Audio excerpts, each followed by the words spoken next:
Smart saving plan తో మీ ఆత్మీయులకు ఉజ్వలమైన సురక్షితమైన జీవితం అందించండి. టాటా ఏఏతో ఇది సాధ్యం. 2 సంవత్సరాల దూడ అండి. ఆ దూడ కళ్ళ ముంగటే చనిపోతే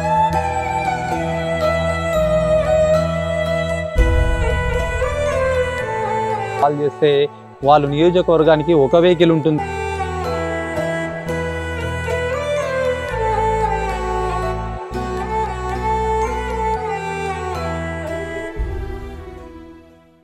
నమస్తే, వెల్కమ్ టు సుమన్ టీవీ. ప్రస్తుతం రైతులు వాళ్ళు ఏదైనా పశువులను పెంచాలంటే చాలా అవస్థలు పడాల్సినటువంటి అవసరం అయితే కనిపిస్తూ ఉంది. ఎందుకంటే ఎక్కడైనా సరే ఇప్పుడు ప్రతి గ్రామంలో కూడా ఏదో గేదెలు కానీ ఆవులను కానీ ఇట్లాంటివి పెంచుతున్నారు. మరి ఈ క్రమంలో కూడా వాటికి ఏవైనా అవస్థలు వస్తే దాని పరిస్థితి ఏందనేది చాలా అగమ్య గోచరంగా కనిపిస్తూ ఉంది. ఎందుకంటే తాజాగా కామారెడ్డి జిల్లా బీర్పూర్ మండలం కిష్టాపూర్ గ్రామంలో కూడా ఒక ఆవుకు పుట్టినటువంటి దూడ దాదాపు ఒక 2 సంవత్సరాల వరకు ఉంటుంది. 2 సంవత్సరాల దూడ అండి. ఆ దూడ కళ్ళ ముంగటే చనిపోతే ఆ రైతులకు కానీ ఆ కుటుంబానికి ఎంత ఆవేదన ఉంటుందో అది పెంచుకున్న వాళ్ళకే తెలుస్తుంది. ఎందుకంటే వీటికి మాటలు రావు, అది ఏం చేస్తుంది అనేది కూడా ఎవరికి తెలియదు. దాని విధానం కూడా ఇప్పుడు మనుషులకు ఏదైనా జ్వరం వస్తే దానికి పారాసిటమాల్ అని చెప్పేసి ప్రతి ఒక్కరు ఇంట్లో ఉంటుంది, అందుబాటులో అదేస్తారు. లేకపోతే హోమ్ రెమెడీస్ ఏమన్నా ఉంటాయి. కానీ పశువులకు ఏదన్నా ఇట్లాంటి జబ్బు కానీ వ్యాధి కానీ ఎమర్జెన్సీగా ఏదన్నా వైద్యం అవసరం పడితే అసలు ఏం చేయాలో కూడా వాళ్ళకి పాలుపోనటువంటి పరిస్థితి ఉంటుంది. ఎందుకంటే ప్రతి ఒక్క రైతు కూడా ఆ గేదెలని కావచ్చు, ఆ పశువులతో కూడా చాలా అటాచ్మెంట్ ఉంటుంది.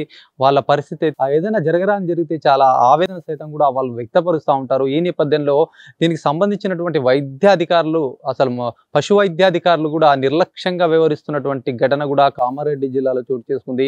పశు వైద్య అధికారికి ఫోన్ చేస్తే ఆ తూతుమంతరంగా ఉదయం 6 గంటలకు జరిగినటువంటి సంఘటనకు 8:30కు ఆయన స్పందించాడు. 8 నుంచి 8:30 మధ్యలో వచ్చి ఏదో 2 ఇంజెక్షన్లు ఇచ్చారట. ఆ ఇంజెక్షన్లు కూడా వికటించాయా మరేంటో కానీ కొండ నాలుకకు మందేస్తే ఉన్న నాలుక ఊడిపోయినట్టుగా కూడా ఆ పశువు మొత్తం వామిటింగ్స్ వస్తున్నాయని చెప్పేసి వైద్యాధికారులకు సమాచారం అందించారు. ఈ నేపథ్యంలో కూడా వామిటింగ్స్ అంటే కేవలం వామిటింగ్స్ కాదండి, అది మోషన్ రూపంలో వస్తున్నటువంటి వామిటింగ్స్ రావడం చాలా ఆవేదనకు గురైనటువంటి ఆ ఫ్యామిలీ కూడా డాక్టర్కి అక్కడ ఉన్నటువంటి వెటర్నరీ ఆ డాక్టర్కి సంప్రదిస్తే ఆయన ఉదయం చెప్తే 8:30 ప్రాంతంలో వచ్చారట.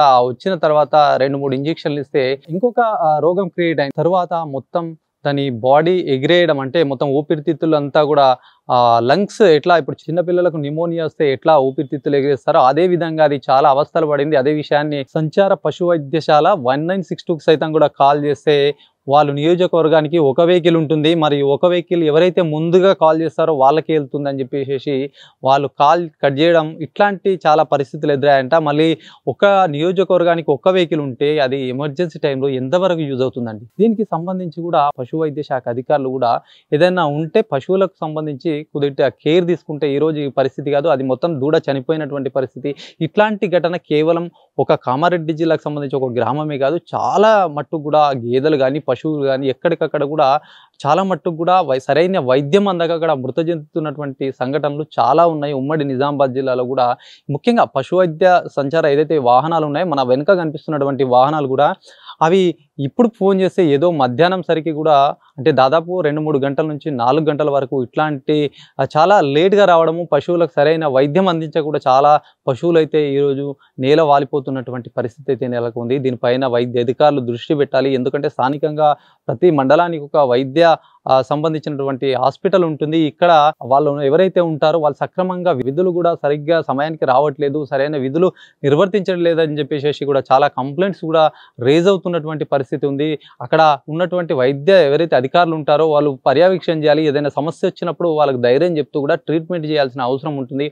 కరెక్ట్ పట్టించుకోకపోవడంతో కూడా చాలా గేదెలు సైతం కూడా ఈరోజు పశువులు అంతరించిపోతున్నాయి, చనిపోతున్నాయి. అంటే నిర్లక్ష్యం కూడా ఒక కారణం అని చెప్పాలి.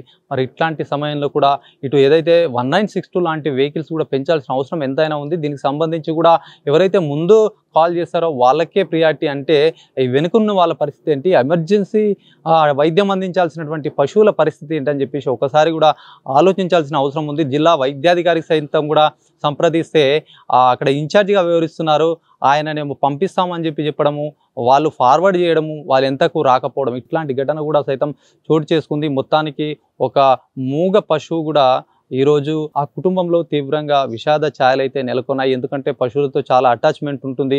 అట్లాంటి నేపథ్యంలో ఇక్కడ 1, 2 కాదు ఇటువంటి ఘటనలు కూడా చాలా ఉన్నాయి. ఇప్పటికైనా దృష్టి సాధించాలి, ఇట్లాంటి వెహికల్స్ పెంచాల్సిన అవసరం ఉంటుంది. మరి దీంతో పాటు కూడా వివిధ మండలాల్లో ఉన్నటువంటి పశు వైద్యశాలకు సంబంధించి కూడా ఆఫీసర్ల పైన దృష్టి పెట్టాలి. ఎందుకంటే వాళ్ళు చేసే పని ఏంటి, వాళ్ళు విధులు ఏమున్నాయి, వాళ్ళు ఎట్లాంటి విధులు నిర్వహిస్తున్నారు అనే అంశం పైన కూడా దృష్టి సారిస్తే ఇలాంటి ఘటనలు కూడా పునరావృతం కాకుండా ఉంటాయని చెప్పేసి పలువురు కోరుతున్నటువంటి పరిస్థితి ఉంది. కెమెరా పర్సన్ జగదీష్తో శ్రీనివాస్, సుమన్ టీవీ, కామారెడ్డి జిల్లా.